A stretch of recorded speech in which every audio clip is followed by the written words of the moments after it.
two questions. The first one is more of a funny off-topic question. When you guys have dinner after the show, why don't you ever invite religious people? They are invited. It's open to the public.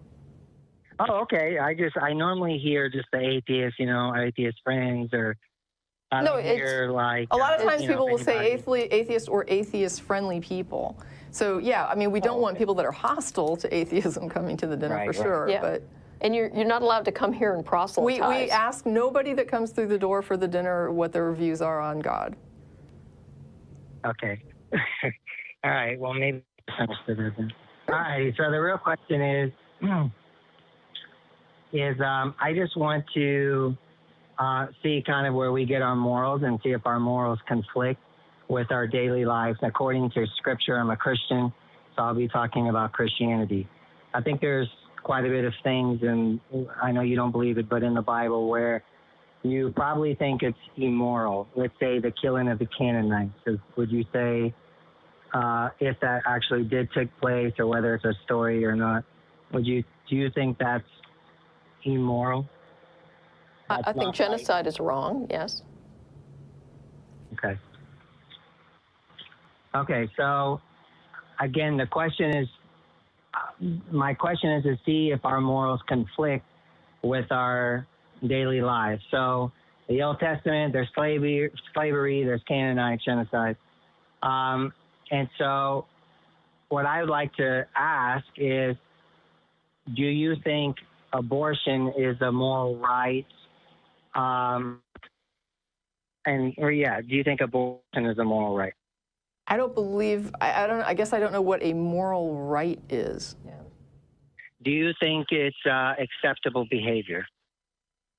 I think if a woman wants an abortion, she should be able to have an abortion. Okay. So when we're talking about the Old Testament, how do you justify saying God killing the Canaanites is an immoral act, but when we kill people here in our uterus, that's a moral right? For me, this boils down to the idea of respect for individual autonomy. When you murder the Canaanite, right, you are violating that person, and that's why I view it as wrong, assuming that they're not trying to kill you, right? So when you murder a Canaanite child, for example, I would say that would be wrong because that child is not threatening you. That child is not a threat to your society or to you personally, and so you are just violating them. You are violating that person in a way that violates them, takes their life. And so because you have not respected their agency and their autonomy as a human being, that is where the violation comes in. When it comes to an abortion, I have to respect the woman's autonomy, right? She's the one being violated here. Her body is violated, and I have to respect her autonomy and her agency in the same way. So I'm looking at this as, when I view it, she's in the position of the Canaanite child, right? Because her body is being violated by another person, and she has then a right to not be violated in the same way the Canaanite has a right to not be violated, because I respect both of them as autonomous people who have the right to say, I don't want to be violated. Do you think that, and again, I'm not trying to just take this all like an abortion conversation. I'm just really trying to do this in a moral kind of sense. So you're saying the innocent children and women, and say the Canaanites, is the child in the uterus, do you consider that a child, an innocent child, or does that have intrinsic value? Okay, well, hold on. First question, do I consider it a child? I feel like what Roe v. Wade came up with, and I think it's probably as close to an answer as we can get, is that there is a point at which there's like a time span at which nature, during a gestation, has what we call the fetus would be non-autonomous, right? In other words, it cannot survive without the mother's body. And then you have a time span while the fetus is still not yet born where it could survive independently, right? Where you've got this entity that if it were born early, for example, would survive, it would be viable. And so Roe v. Wade kind of drew a line and said the state can have an interest when you have something there that can be autonomous, can be independent. It's kind of a weird decision, but I do agree that there is a point where you have in the uterus an autonomous person, and where there's a point prior to that where you do not. Are we in agreement on that? Well, I think science, recently has come out to say that, it is a 100% genetically human being. It's a human being. It's a human being. We're talking about personhood. Correct. You don't gain any new genetic information. That's not the question. Now. I'm talking about personhood, right? The concept of being an autonomous person. What separates that fetus from, say, an infant? Water, food, air, autonomy. And time. Autonomy. The infant. Wait a minute. Yeah, water, food, air, air, and time. Hold on. Okay, here's what separates it. The baby that is born is not violating someone else's body. That's the difference. But it's not. But a child, and when someone asks you how, if you were pregnant, I wouldn't ask you, and if I was talking about your baby, I wouldn't ask you how's your body. I would ask you how's your baby. I don't understand. So it's a separate person. It's a separate person. Right. A baby is a separate it's not, person. Yeah, it's a person in your body. But the point, that's what I'm saying. It's a person in your body, right? So think of it in terms of like sex. Well, wait a minute, like in sexuality, right? If a woman consents to sex, then we call that sex. If a woman doesn't consent to sex, we consider it a violation and we call it rape, right? We can say it's wrong because she didn't consent to this. Her agency, her autonomy as a human being has not been respected, and that's what we're saying is wrong.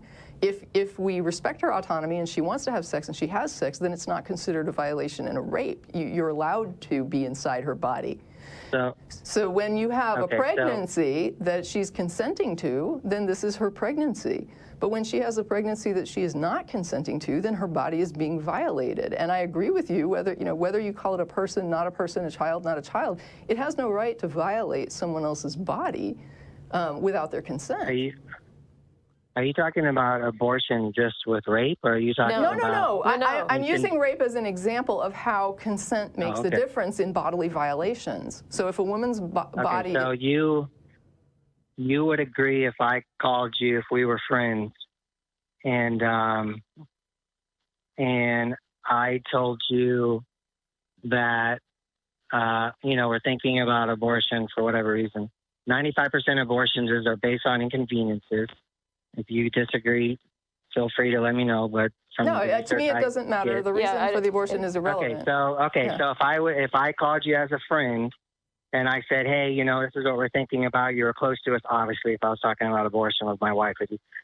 And I said, the baby, Jeanette, we found out the baby is going to have blue eyes, and we don't want that. So we're going to have the baby aborted. Okay. All right. That would be morally acceptable to you? It's not my business. Why a person does it? What if a woman said, I don't want to have sex with this guy because he has blue eyes, and then he had sex with her anyway? Would that be okay? Yeah, but it's not the child's fault that you have unprotected. Well, it's not this guy's fault that he has blue eyes. Why can't he just have sex with her? I just think whatever theories that you come up with will be weaker than my basic intuition that says killing children. Your intuition doesn't apply to any other person. Your intuition is not a metric by which any other person has to live. You would tell your friend what then? If they said, hey, I found out the baby's going to be gay, we don't want a gay baby. My friend owes me no explanations for why they want to have sex with somebody or why they want to have a baby or don't want to have a baby. You would just hang up the phone, or you would... No, I'm saying that that's up to them. Yeah, I can't think of a single friend of mine who would have that conversation with me because they know I don't care. If they want to have an abortion, I'm not going to ask them why. So why do you care about innocent children dying in the Old Testament? Because they are not violating somebody. They're not dying. They're autonomous human beings in response to violating someone else. So why do you think that the genocide of the Canaanites was morally correct? Sure, why not? If we're going to No. I'm asking you. You seem to think that has some devastating consequence for abortion, but I'm asking you, was that a morally correct thing? If he thinks abortion is wrong, then I would think that he would think it's okay to commit genocide. Yeah. Because you're basically saying that you can violate people and you don't need their consent to do it, and that their humanity doesn't matter. But I want him to answer that. You think that way too.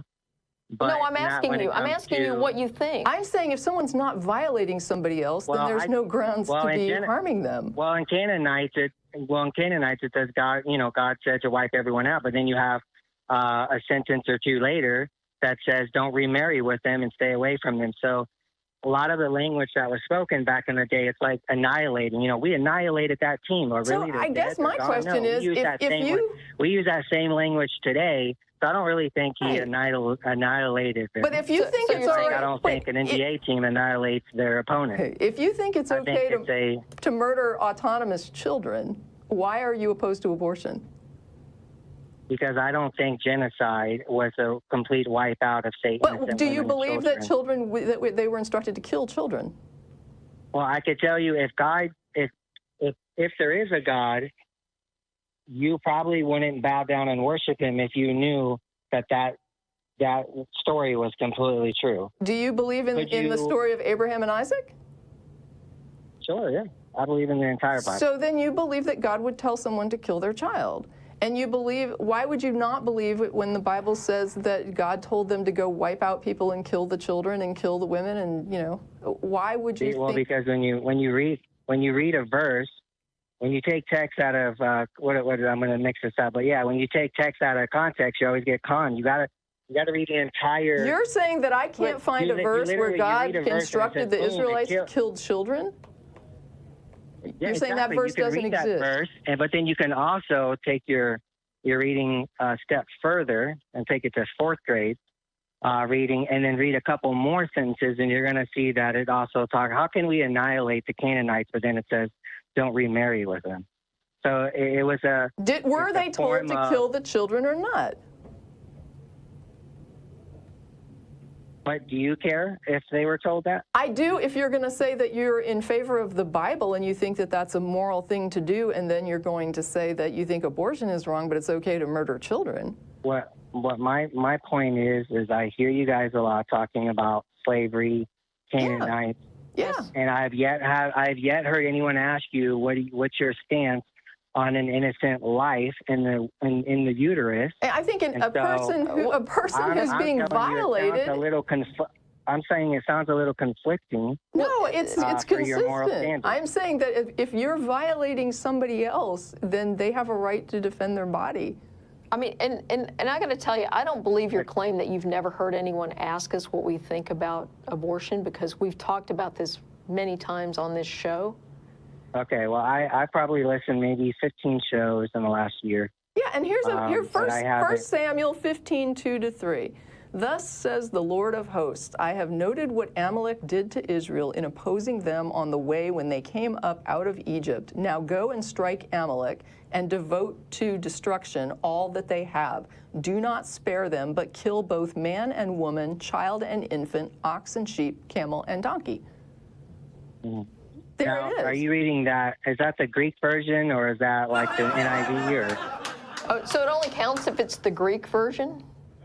No, because I think you guys are intelligent enough that the 1611 King James Version is a little bit different in language than, say, the NIV. All right. You guys agree? If we're going to do Bible Gateway, let's look up all the different verses. Do we really need to do this? Because it's really pathetic. The Bible has people telling them that God has instructed them to go and kill children. We know that that's in the Bible, and you're dancing around and saying, no, it's not. It's not an interpretation. How clear could that be? Let me ask you this. I can be honest and say I agree with that. I don't have to hide. Well, I don't agree with that. Let me ask you this. You say that your God did not command a genocide. Is that your claim? No, he's saying a genocide wasn't committed. I mean, clearly a genocide was commanded. I mean, I just read where a genocide was commanded. My point is, if there is a God, then if he takes an innocent life, whether you're 2 or 72, How is that immorally different than you taking an innocent child in your womb? And because the person that God is having killed isn't violating somebody. I don't understand why you don't get this. If that person is not threatening somebody or violating their body in some way, then why is it justified to kill them? So if God's the author of life, and he can't take an innocent life, just as much as an author of a mother can't take her innocent child. I don't understand what you're saying. Yeah, that makes no sense. No, a person cannot just go and kill a child, but you can defend yourself against a bodily violation that you are not consenting to. I don't maybe I'm not understanding the bodily violation. What is that? The fetus, when somebody inserts the mother's body into your body and you didn't agree to that, so it's like a rape, right? When somebody has sex with you and you're not consenting.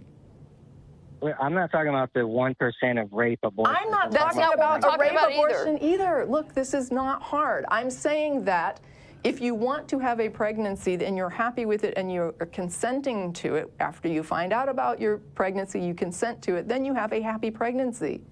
If you have sex with somebody and you consented to that sex, you have a happy sexual experience, right? So then if you're in a situation where you don't agree to have sex with somebody and they violate your body, that's considered a rape and it's a bodily violation, and we say that that woman has been violated and it's wrong. And so what I'm saying is when you have a pregnancy where the woman she finds out she's pregnant and she says, I do not consent to have my body violated in this way. I do not consent to this. So now we've got a person in her body that she is not consented to have there, and they're violating her. Correct. So let me ensure that you're answering my question and not jumping. We probably all think we're jumping around, but my question to you is, if it's not rape and she just wants to have an abortion of inconveniences, that is okay to you. Is that what you're saying? That's exactly what we've been saying all along. Yes, I'm only using rape as an analogy. I'm not saying that the woman who's having an abortion was raped or not raped. I'm saying that you have to, I'm talking about the importance of consent in judging whether or not a person is being wrongfully violated. You guys are very smart with science, correct? I mean, you I'm not. Agree with science? Jen has an engineering degree. I am not that good. So why is it though when science conflicts with what you think is correct, say a 100% genetic human being, the moment that's turned that's not in conflict with what we're talking about. No, I agree with you that it's a human being. Yes. Correct. So so you agree that science says that's an actually genetic human being? Yes. And it's okay to suck the brains out of it? If it's violating somebody who does not consent to the violation, yes. I see. So if someone has unprotected sex because they're idiots, then to you, they have a moral right to say, this is inconvenience for me, get it out. Yes. But if God, the author of life, says, this child needs to be dead today for whatever reason. Right, because God's not being violated. God's not being violated, and the child that he's commanding be killed isn't violating anyone. This woman, you're basically saying that we should sanction her. So my children are... Go ahead. So my 4 kids that I have, they're potentially violated my wife. If she didn't want to have them, yes. Yeah. But it has value if the mom says yes, no value if the mom says no. Correct. Exactly. Correct. You got Thank it. you. Yes.